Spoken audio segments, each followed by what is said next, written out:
नमस्कार दोस्तों। आप सभी लोगों के एग्जाम स्टार्ट हो रहे हैं और एग्जाम किसी भी टाइप का हो, थोड़ी बहुत टेंशन रहती ही है। और सभी स्टूडेंट एग्जाम से 10 से 12 घंटे पहले अपना 100% देने की कोशिश करते हैं, चाहे वो स्टूडेंट पहले से पढ़ाई करते आ रहे हों या फिर अभी जिन्होंने पढ़ाई स्टार्ट की हो। यहां पर सभी स्टूडेंट हमसे जुड़े हुए हैं और हमारी कोशिश है कि लास्ट टाइम 4 से 5 मिनट आप लोगों से बात की जाए एग्जाम के बारे में। और यदि आप ये वीडियो पूरा देखते हैं तो कहीं ना कहीं आपका फायदा जरूर होगा और थोड़ी बहुत टेंशन भी कम होगी और आप लोग हमारी बात जरूर मानेंगे। जैसे मैं पढ़ाता हूं उस टाइम मानते हैं। हमें करना क्या है, जिस तरह आप लोग अभी कोई भी एग्जाम रहता है उससे 10 से 12 घंटे पहले आप 100% देने की कोशिश करते हैं। उस 100% में आपको क्या करना है? सबसे पहले जो भी स्टूडेंट पढ़ाई कर रहे हैं, कहीं ना कहीं पूरे सिलेबस के अंदर बहुत सारे ऐसे क्वेश्चन होंगे जो आपको आने लगे होंगे।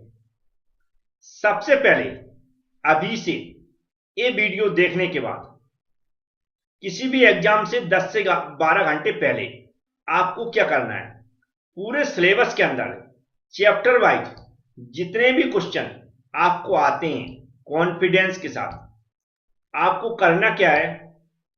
सबसे पहले अभी से जो क्वेश्चन आते हैं बिल्कुल चैप्टर वाइज चैप्टर आप उनका रिवीजन स्टार्ट कर दें।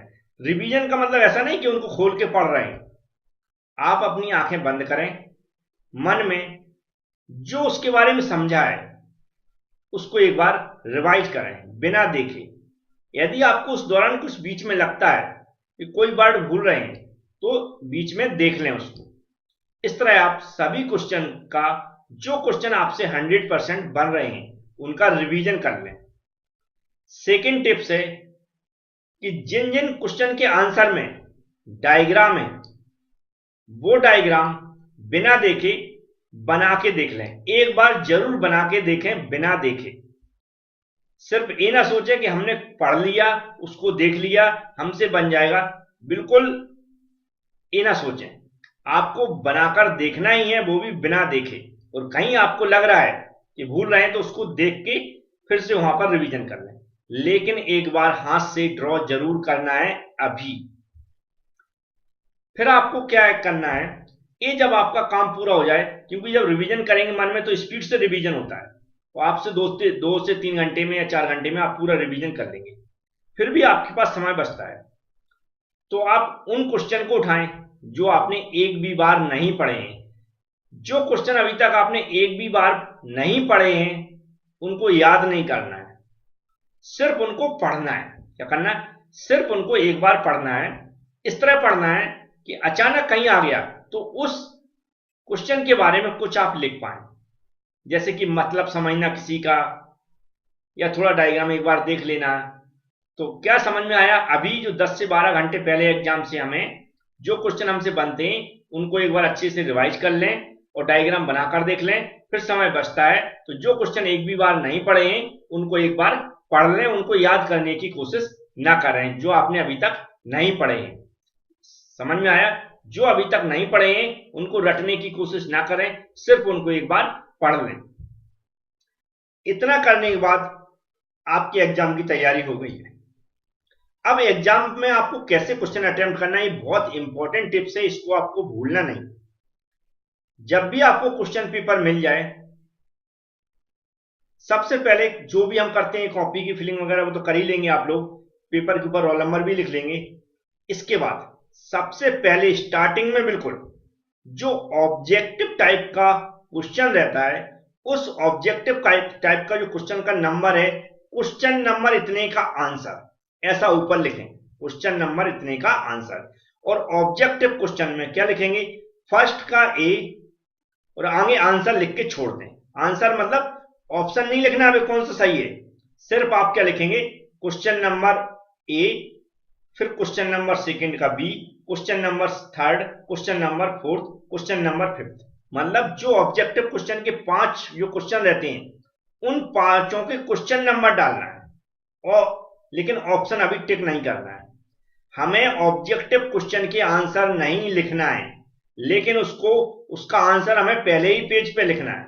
ये टिप्स भूलना नहीं है। क्या टिप्स? जो ऑब्जेक्टिव क्वेश्चन है हमारा, जो क्वेश्चन है उसका पहले पेज में हमें क्वेश्चन नंबर डाल देना है कि क्वेश्चन नंबर पहले का आंसर।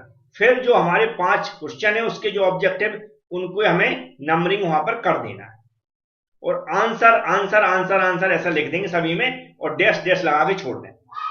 फिर हमारा जो एग्जाम के आध घंटे पहले या 15 मिनट पहले, मान लो 2.5 घंटे गुजर जाते हैं हमारे एग्जाम देते देते, फिर लास्ट का जो आध घंटा बचेगा उस दौरान हमें ऑब्जेक्टिव क्वेश्चन के आंसर लिखना है। ऑब्जेक्टिव क्वेश्चन के आंसर कब लिखना है? बिल्कुल लास्ट में, आध घंटा पहले या 15 मिनट पहले, और भूलना नहीं है। आध घंटे मतलब 2.5 घंटे गुजर जाए उसके बाद हमें ऑब्जेक्टिव क्वेश्चन के आंसर लिखना है। उसके फायदे क्या है? एक तो जब हम कॉपी में आंसर लिखेंगे तो कुछ क्वेश्चन के आंसर हमें लिखते लिखते बन जाते हैं। कुछ आंसर ऐसे होते हैं जब हम आपस में थोड़ी बहुत चर्चा हो जाती है, एक दूसरे से इशारे हो जाते हैं बच्चों के आपस में, उससे भी बन जाते हैं, या फिर हमारे डाउट क्लियर हो जाते हैं। कई क्वेश्चन हमसे बन रहे होते हैं तो एक दूसरे से थोड़ा बहुत इशारा हो जाता है, या कहीं ना कहीं चर्चा हो जाती है, तो उसमें भी हमारी क्लियर हो जाती है डाउट। तो ऐसे करके 5 क्वेश्चन के जो ऑप्शन है, आंसर है राइट वाले, आपसे बन जाएंगे। लेकिन कब लिखेंगे? 2.5 घंटे बाद। अब इसके बाद ये आंसर लिख के छोड़ दिया, फिर हम क्या करना है? फिर इस पेज के बाद नेक्स्ट पेज से स्टार्ट करेंगे आंसर लिखना।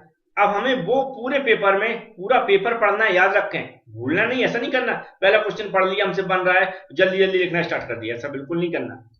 पूरा पेपर आराम से 10 मिनट लें आप पढ़ने के लिए, अच्छे से पढ़ें और बिल्कुल दिमाग में सोचें कि कौन से क्वेश्चन हमसे बिल्कुल 100% बन रहे हैं।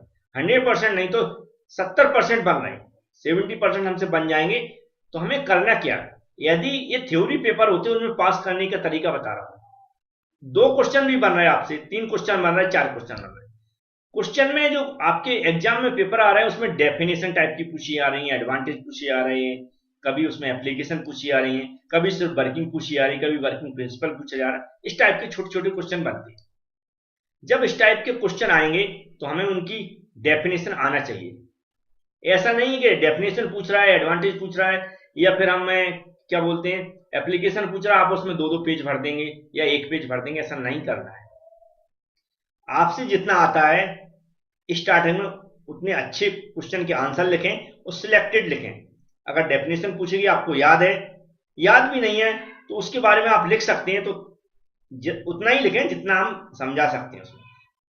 उसके बाद जब आपको परफेक्ट जो आंसर आते हैं वो लिखने के बाद, और यदि किसी क्वेश्चन में ऐसा लिखा है कि एक्सप्लेन करिए, कोई टॉपिक लिख दिया और एक्सप्लेन करिए, तो एक्सप्लेन करने का मतलब हमें उसका डायग्राम होगा, उसके अंदर हमें डायग्राम बनाना है। डायग्राम को एक्सप्लेन करना बहुत आसानी से कर सकते हैं। हम उसके पार्ट्स के नाम लिखते हुए चलें, उनकी वर्किंग समझाते हुए चलें, ऐसे ऐसे करके आपके 1-1.5 पेज भर जाएंगे और बड़े आसानी से आप उसको समझा देंगे। कोई भी बोलता है ऐसा कि 4th सेम का आप एग्जाम दे रहे हैं उसमें हमें कॉपी भर देंगे तो नंबर मिल जाएंगे, अभी कॉपी नहीं भरना है, जब हम बताएंगे जब भरना। हमने क्या किया, सबसे पहले ऑब्जेक्टिव क्वेश्चन के आंसर, वो क्वेश्चन नंबर लिख लिए, फिर उसके जो आंसर लिखेंगे लास्ट में लिखेंगे बिल्कुल 2.5 घंटे बाद। फिर हमें लिखना क्या करना है, स्टार्ट करना है। 10 मिनट हम क्या देंगे, एग्जाम में देंगे समझाने के लिए, मतलब पेपर को समझने के लिए। फिर हम वह क्वेश्चन के आंसर लिखेंगे जो मुझे बनते हैं, और सिलेक्टेड आंसर लिखेंगे, चाहे वो डेफिनेशन हो, इस तरह कुछ भी हो। इसके बाद ऐसे क्वेश्चन जो हमसे सही से नहीं बन रहे हैं, लेकिन उनको छोड़ना नहीं है, हमें पेपर 70 नंबर का अटेम्प्ट करना है। जो बन रहे हैं उनको लिखने के बाद वह क्वेश्चन उठाना है जो हमसे नहीं बन रहे हैं, उनके बारे में कुछ भी नहीं लिखना है। जैसा मैंने बताया था स्टार्टिंग में, एक बार हमें पूरा सिलेबस पढ़ना है। जब हमारा रिवीजन होने के बाद तो कुछ ना कुछ तो याद आएगा, जब हम एक बार पढ़ के जाएंगे तो जैसा जैसा उनके बारे में जो जो तुमसे याद आता है या जो जो बनता है, उनको अपने अकॉर्डिंग जमा कर लिख के आना है। ऐसा लगे सामने वाले चेक करने वाले को कि आपने उसमें बहुत अच्छा उसके बारे में लिखा हुआ है। ऐसे ऐसे करके आप पूरा जमा के आ जाए। जो क्वेश्चन आपसे नहीं बन रहे हैं फिर भी उनके बारे में लिख कर आना, लेकिन हमारे सब्जेक्ट से रिलेटेड थोड़ा क्वेश्चन के जो टॉपिक है उससे भी रिलेटेड हो तो और अच्छी बात है, लेकिन कम से कम सब्जेक्ट के बारे में ही हो। ऐसा लिखें, ऐसा नहीं लिखें कि हमारा क्वेश्चन 3 नंबर का है या 4 नंबर का है, आप उसमें 4-5 पेज भर रहे हैं। नहीं नहीं, ऐसा नहीं। क्योंकि जब आप सब्जेक्ट के बारे में सोचेंगे, जब लिखने की कोशिश करेंगे उस क्वेश्चन का आंसर जो आपसे नहीं बन रहा है, तो आप वैसे भी 3-4 पेज नहीं भर पाएंगे, उतना ही लिख पाएंगे जितना आप सोच पाएंगे। ऐसे आप लिख कर आए, थ्योरी एग्जाम में आप 100% सभी स्टूडेंट पास हो जाएंगे। इस तरह आप कोशिश करते हैं। लेकिन जैसा मैंने बताया कि इस तरह की किसी की भी बातों में ना आए कि आप स्टार्टिंग से लग जाएं और हर क्वेश्चन का आंसर 4-4, 5-5 पेज में लिख के आप 30 पेज 32 पेज भर के आ जाए।